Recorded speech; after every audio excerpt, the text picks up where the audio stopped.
Bonjour tout le monde, le sujet d'aujourd'hui c'est le théorème de la moyenne. Ce théorème rentre dans le cadre des intégrales, ok? L'énoncé de ce théorème est le suivant. F, une fonction définie sur un segment AB à valeur dans R, ok? Avec F continu.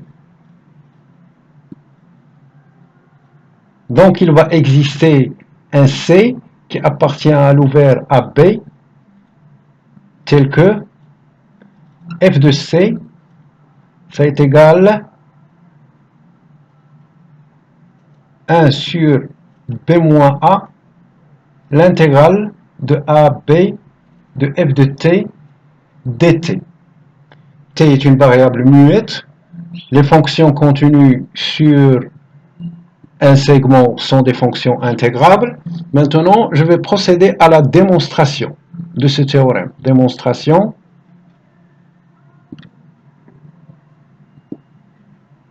OK. Pour cela, on va utiliser notre fabuleux théorème des accroissements finis qu'on a discuté, et j'ai parlé même de son cas particulier, le théorème de Rolle. Qu'est-ce qu'il nous dit ce théorème? Il nous dit si on a une fonction g définie sur un intervalle AP à valeur dans R, avec g continu sur AB, oui, et g dérivable sur l'ouvert AB, donc elle va exister au moins un C appartenant à l'ouvert AB tel que G' de C, ça est égal G de B moins G de A sur B moins A. Ok? Donc ça a été juste un rappel. Et le théorème de Rolle, G' de C, le cas particulier, G' de C, ça vaut 0. Ok? Vous pouvez voir la vidéo précédente. Donc, dans notre cas, le choix de la fonction sur laquelle on va effectuer ou appliquer notre théorème, c'est la fonction grand f de x. Ça est égal l'intégrale de a x f de t d de t. Et on a dit que c'est ça la primitive de la fonction f, c'est-à-dire qu'elle vérifie cette condition f' de x f de t f de x, pardon. On a parlé de cette fonction, on a dit que c'est ça la primitive de la fonction, oui. Et géométriquement, on a démontré, on a travaillé avec l'RA si vous vous souvenez, oui, et on a montré que c'est la primitive de cette fonction. Mais on l'a montré pour des intervalles de cette nature, AB. Mais normalement, c'est ça ce qu'on appelle le théorème fondamental de l'analyse. Et je vais faire une vidéo concernant ce théorème et on va démontrer que c'est normalement que c'est la primitive de f pour tout intervalle i. Parce qu'il y a plusieurs types d'intervalles. Hein. Donc voilà. Pour l'instant, ce qui nous intéresse, c'est comment appliquer ce théorème. Donc, la fonction, elle est continue sur AB, c'est grand F, hein, dérivable sur l'ouvert AB, vous voyez même ici la dérivée, oui. Une fonction dérivable, donc elle est continue, hein. Elle est continue sur l'intervalle, il vous reste les bornes, vous pouvez les vérifier, hein, A et B.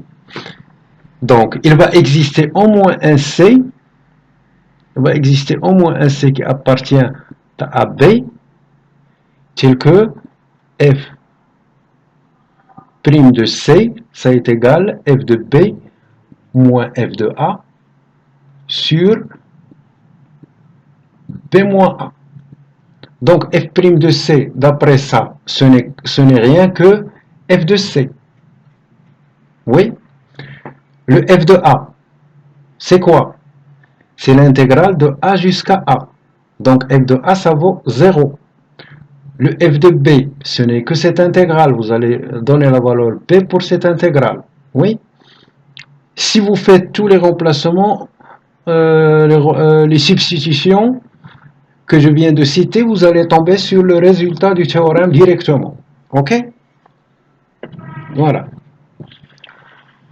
Autre chose, mes chers,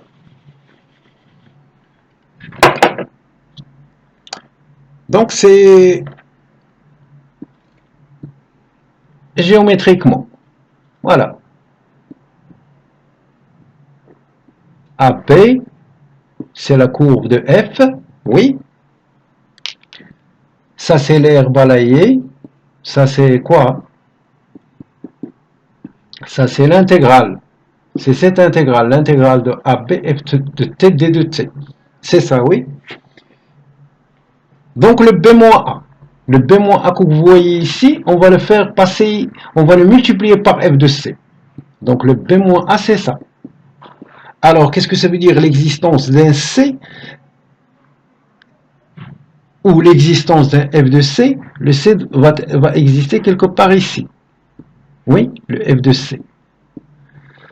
Donc, F de C fois B-A, ce n'est que la surface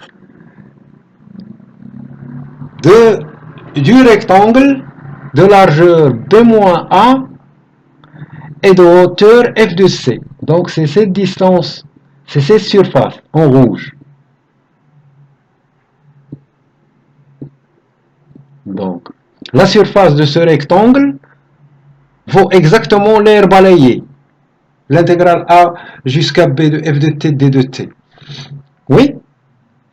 Donc, comme vous le voyez dans la courbe, on a supprimé cette partie d'air et ici on a ajouté, c'est presque la même chose qui se passe dans tous les domaines de la courbe. Hein. Autre chose, ce rectangle n'est pas unique parce que le C n'est pas unique. Et c'est l'une des méthodes que j'utilise moi personnellement pour se souvenir de ce théorème. Et ça, c'est pas évident, hein, parce que l'intégrale, c'est pas quelque chose de très simple. Non, c'est très important parce que, comme vous le savez, ce que nous savons, nous, les êtres humains, la surface la plus facile qu'on calcule, c'est les triangles et les rectangles. Même la surface des triangles, c'est une conséquence des surfaces des rectangles. Et les intégrales, normalement, nous donnent toujours des surfaces qui sont aléatoires. C'est-à-dire que c'est très difficile hein, pour les calculer. Voilà. Donc c'est très important. Oui. Mes chers, maintenant je vais parler d'une autre chose. Elle aussi, ça nous aide pour majorer les intégrales. Donc c'est l'inégalité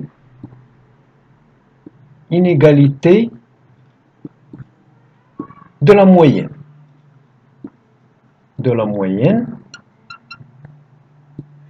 Donc l'inégalité de la moyenne, qu'est-ce qu'il nous dit? Si on a un F défini de A, B, A, le silo, il faut le jeter. Hein? Donc F, AP, jusqu'à R, à valeur dans R, avec F continu,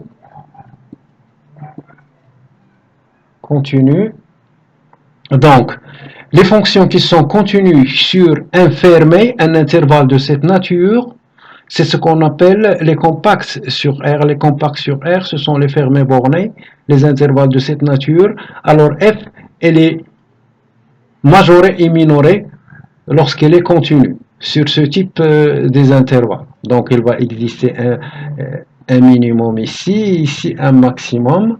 Oui, comme on a dit, si F est supérieur à G, les intégrales sont respectueuses, donc l'intégrale de ABF de x d de x, il est supérieur ou égal à l'intégrale de AB f de x, g les x, d les x. Oui. Donc ici, par passage aux intégrales, donc m, c'est une constante, on va la sortir, l'intégrale de d de x, l'intégrale AB, l'intégrale f de x, AB,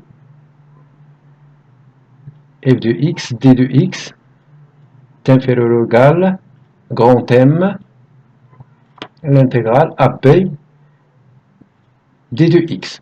Et ça, ce n'est que M fois B moins A. Et ça, ce n'est que M fois B moins A. Donc, on a arrivé à encadrer notre intégrale. Donc, comme vous le voyez, cette inégalité nous donne la possibilité d'encadrer notre R balayé par la courbe de f et l'axe OX et l'axe d'équation x est égal à A et x est égal à B. Donc, retenez s'il vous plaît ce théorème et cette inégalité. Il y a aussi la formule, deux formules plutôt, les formules de la moyenne. Ça sera le sujet de notre prochaine vidéo. Ok? Et après ça, je vais démontrer le théorème fondamental de l'analyse. Ok? Donc, mes chers, pour l'instant, je vous laisse et je vous souhaite une très bonne journée.